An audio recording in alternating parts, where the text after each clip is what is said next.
수년의 연합 투표 행사를 통해 유권자 활동의 영향력에 대한 인식이 한인 사회에 확산되고 있습니다.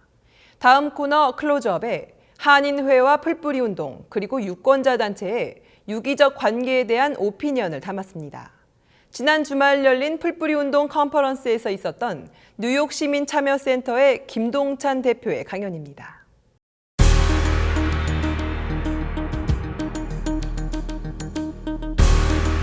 저희들이 휴스턴이나 이런 한인회에서 주최하는 그라스 컨퍼런스를 주최하게끔 하고 거기 가서도 이야기합니다. 한인회 회장님 임기 2년 동안 이 일을 전문적으로 할 비영리 기관을 하나 세워주십시오. 그리고 거기에 풀타임 스태프가 한 명 있으면 더 좋겠습니다. 왜냐하면 발런티어로 하는 사람들 100명보다 한 명의 풀타임 스태프가 더 중요합니다. 왜냐하면 그 사람이 오랫동안 활동하면 노하우가 축적이 되기 때문에, 그리고 풀타임이 결국은 그 지역의 전문가가 되는 거죠.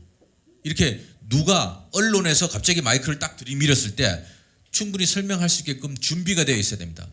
우리 한인 유권자가 몇 명이죠? 그리고 유권자 등록 언제까지 해야 됩니까? 그리고 우리 주에 있는 프라이머리 일렉션은 어떤 방식입니까? 이렇게 이야기하면 처음 하는 분들은 알 수가 없습니다. 프라이머리 방식만 하더라도 오픈 프라이머리가 있고, 그 다음에 클로즈드 프라이머리가 있고, 세마이 클로즈, 세마이 오픈 프라이머리가 있고, 그 다음에 정글 프라이머리가 있고, 그 다음에 코커스가 있거든요. 이거 다 설명할 수 있는 분들이 그렇게 어렵지는 않지만 없어요. 그런 전문가를 키워야 됩니다. 그래서 회장님 임기 동안 이거 하나 하십시오.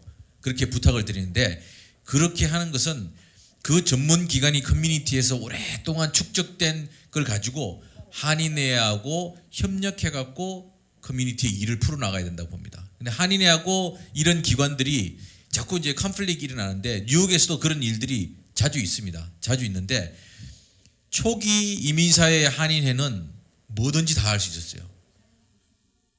그런데 세월이 흐르면서 각 영역별로 전문가 집단이 나타났죠.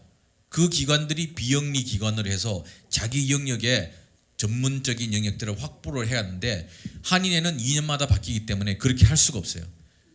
그런데 한인회가 저 전문가 단체에서 잘하고 있으니까 나도 그걸 하겠다고 하면 경쟁이 되죠. 근데 경쟁이 되면 게임이 안 돼요.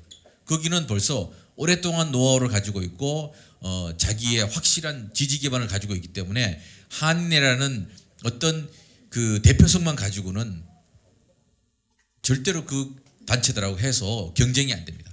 그래서 저희들도 뉴욕에서 하는 말이 뭐냐면, 이제 새로운 시대의 한인회는 통합의 리더십을 발휘해야 된다.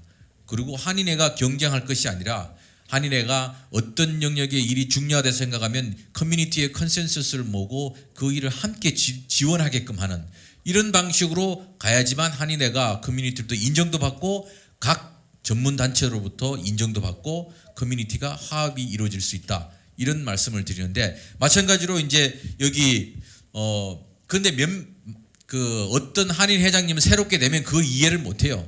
이해를 못 해서 잘하고 있는 단체들하고 계속 이렇게 컨플릭이나 충돌이 일어나고 이런 건데, 그래서 커뮤니티에서 그거를 잘 잡아줘야 됩니다. 한인 회장님이 나오면 여기에서 이제 봉사기관, 큰 봉사기관이 있을 겁니다. 그 봉사기관이 막 인기가 있으니까 그걸 또 하려고 그래요. 그러면 안 되고, 그런 단체를 잘 지원해주고 커뮤니티 컨센서스를 모아서 그 단체가 잘 되게끔 몰아주는 이런 역할들을 해주셔야 됩니다. 라고 커뮤니티에 그렇게 이야기를 해야 됩니다. 근데 그리고 한인 회장님이 나왔을 때 뭐 이런 그 디베이트라든지 할 때 분명히 그런 것을 가지고 질문해 갖고 그 부분을 이해할 수 있게끔도 만들어야 되고, 그런 부분들을 한인회에서 잘 못하기 때문에 오래된 회장님들께서 그런 생각을 가지고 새로운 한인 회장님한테 이야기하고, 또 이런 K보이스 같은 곳에서 새로운 한인 회장님한테 가서 그걸 명확하게 설명해야 됩니다. 설명을 해서 한인 회장님이 이해를 하게끔 해야지, 그렇지 않으면 안 됩니다. 예를 들어서 정치력 신장, 유권자 등록 누구든지 할 수 있다고 생각하거든요. 정치인 불러다 놓으면 정치력 신장이 된다고 생각하고, 정치인 디베이트를 한번 하면 된다고 생각하는데 디베이트 아젠다를 뭘로 설정할 거예요? 이런 활동들을 구체적으로 하지 않은 기관들은 디베이트 아젠다를 뭘로 설정할지 몰라요. 그리고 우리 커뮤니티 아젠다가 뭐고 그것을 어떻게 정치인들에게 이야기할 것인가. 디베이트의 아젠다를 설정하는 것은 우리가 요구하는 것을 정치인들에게 교육하는 거예요. 예를 들어갖고 너 정치인이 만약에 당선이 되면 우리 커뮤니티를 위해서 한 명 보좌관을 임명할 것이냐, 그리고 우리 커뮤니티의 아젠다가 지금 이건데 어떻게 생각하느냐, 그걸 물어보고 그걸 답하면 되고 난 다음에 그 사람의 공약이 되는 거거든요. 그런 식으로 만들어야 되는데 그거를 이런 경험이 없는 분들은 한 회장님이 돼갖고 정치인물로 사진 찍고 뭘 한다고 해도 알맹이를 채우지 못하는 겁니다. 그래서 바로 K보이스 같은 이런 오랫동안 활동하고 노하우를 가지고 있는 단체하고 협력적 관계를 가는 게 가장 바람직하다고 생각이 들고, K보이스도 마찬가지로 어떤 한인회가 되든 그 한인회하고 그런 협력적 관계를 가지려고 해야만 커뮤니티 분란이 아니라요. 근데 다른 곳에 가면 그런 분란들이 많이 있습니다. 특히 LA 지역 가면 LA는 한인회도 다른 한인회 인정 안 하고 기관들도 다른 기관들 인정 안 하고 그냥 나만 제일 잘났어, 다 이런 분위기예요. 그래서 그게 그렇게 되면 다 모래알처럼 다 그냥 분산이 되기 때문에 그렇게 하지 않는 것도 이 커뮤니티를 책임지고 있는 K보이스의 역할이라고 생각을 합니다. 마찬가지로 뉴욕에서 저희들의 역할도 그런 것이라고 생각을 합니다.